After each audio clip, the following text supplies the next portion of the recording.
James Dapperty, and this is Coffee and a Case Note.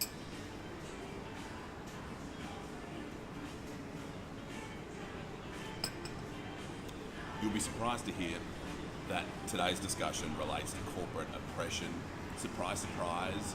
But what we're going to do is take an adventure to Tasmania. And we're going to be talking about a company that is operating an enterprise that shifts from a labour hire enterprise over to a consultancy, and some sand gets in the gears, and we're going to be talking about what happens there and the applicant's oppression application that arises out of that. Okay, who is our applicant?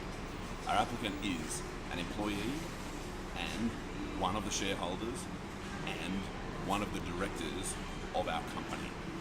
In 2013, our company finds itself in a tough financial spot, straitened times. And so the directors get together and they form an agreement, firstly, that they're going to reduce their salaries a significant amount. Then later in the year, and I'll pull at my collar because these are straitened times, later in the year, they agree that they're going to defer their payment. They're going to take some weeks where they're just completely unpaid. Then a little later, they receive dividends in lieu of the payment they would have received.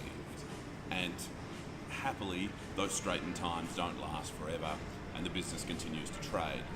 In any case, in about 2015, our applicant decides to leave the employ of our company, quits, gets out, and among other things, pursuant to the shareholders agreement, that leads to a forced transfer of the shares that employee holds. Make sense?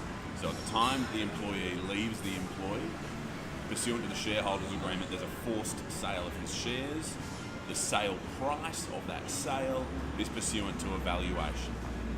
So the valuation happens, the applicant's unhappy with the valuation and doesn't end up cashing the cheque that is sent to him in relation to the forced sale of his shares. And the applicant commences oppression proceedings. And you might remember how Section 232 of the Corporations Act works.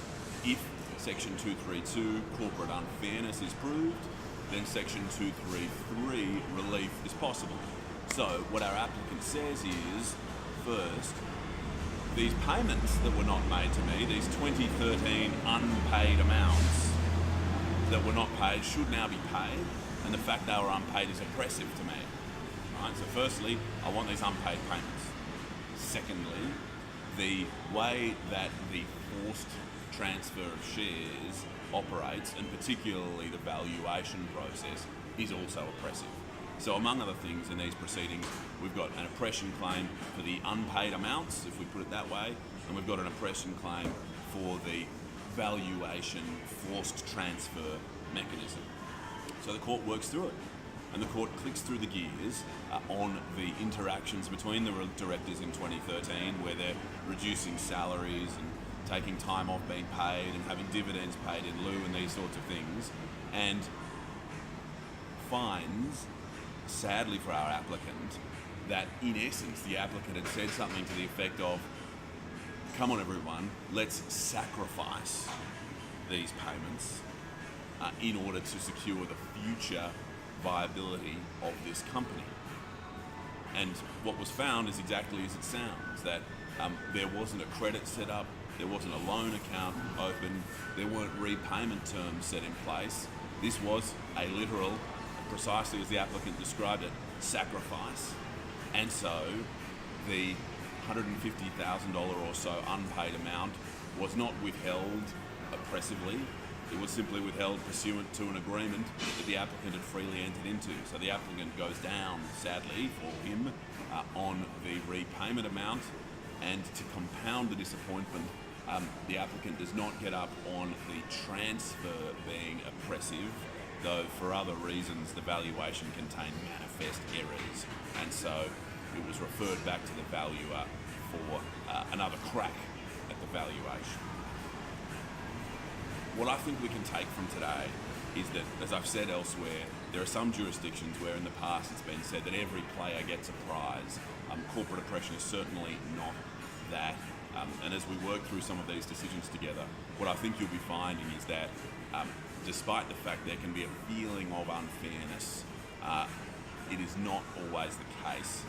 And in fact, let's not get into odds, but it's certainly not always the case that an oppression plaintiff, an applicant in Section 232 proceedings is going to get up. And this is another example of that.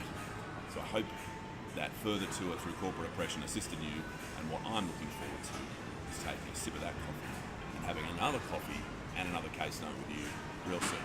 Cheers.